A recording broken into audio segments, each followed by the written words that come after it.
Favorite Fairy Tales. Rapunzel, retold by Rochelle Larkin. Once upon a time, there lived a man and his wife in a cottage next to a great garden. The garden had all sorts of wonderful things growing in it, but he belonged to a powerful witch. The wife would look at the cabbages growing in the witch's garden and think how good it would be to have some. She begged her husband to get one for their dinner. The witch would be very angry, he said.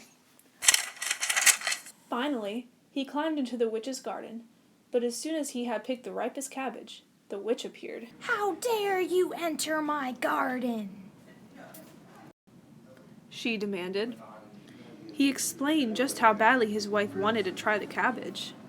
"Very well," she said at last. "but you must give me your child in return." but we have none, said the man. "Soon you will," the witch said. "and I will come for it." A few months later, a beautiful baby girl was born to them, and they forgot completely about the witch and the promise. One morning, the witch appeared at the cottage door. "Give me your daughter," she demanded. They begged and pleaded, but it was no use. The witch took the baby. The witch named the baby Rapunzel. When Rapunzel grew up, the witch built her a high brick tower. Nobody could get in or out.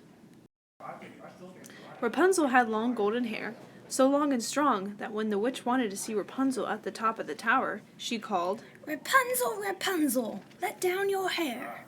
Rapunzel would loosen her hair and let the witch climb up.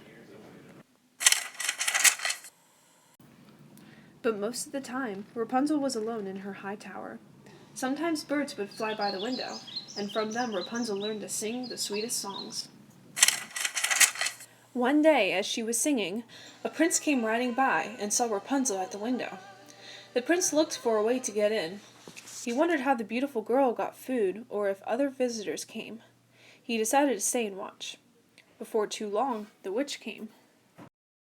"Rapunzel, Rapunzel, let down your hair," she called, and the prince watched as she climbed all the way up. Now he waited again, this time for the witch to leave.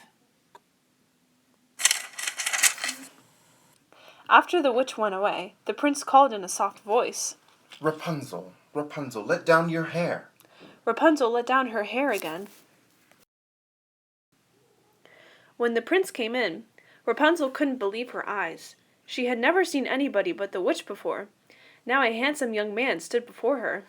"I heard you singing, and I had to see you," said the prince. They talked for hours and hours and quickly fell in love. Before he left, the prince promised Rapunzel that he would come back every day when the witch wasn't there. But one day when the witch came, Rapunzel made a terrible mistake.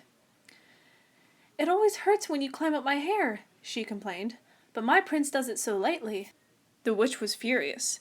In a rage, she grabbed a big pair of scissors and cut off all of Rapunzel's beautiful hair.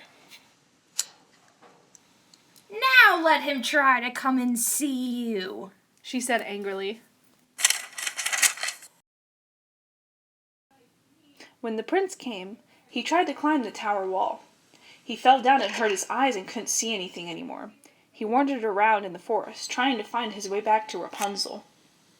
Rapunzel was sadder than ever. Her prince was gone, and even the witch hardly came to the tower anymore. Her only friends were the songbirds, whom she envied because they were free and had each other for company. As Rapunzel watched the birds build their nests, she got an idea. Carefully, she cut the bedsheets and blankets into strips and wove them together, as the birds wove their twigs, and the witch had braided her hair when it was long and golden. Rapunzel tied one end of the cloth tightly to her bed. She lowered the other end out of the window. Happily, she climbed down and felt the earth beneath her feet for the first time in many years. Now she could go and look for her prince. A long time passed, but Rapunzel never stopped looking. One morning, she woke feeling something good would happen, and she sang along with the birds.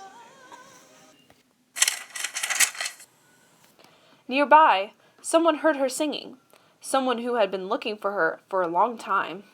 It sounds just like Rapunzel. Cried the prince, for that's just who it was. Rapunzel! My prince, called Rapunzel, rushing to where he sat beneath a big oak tree.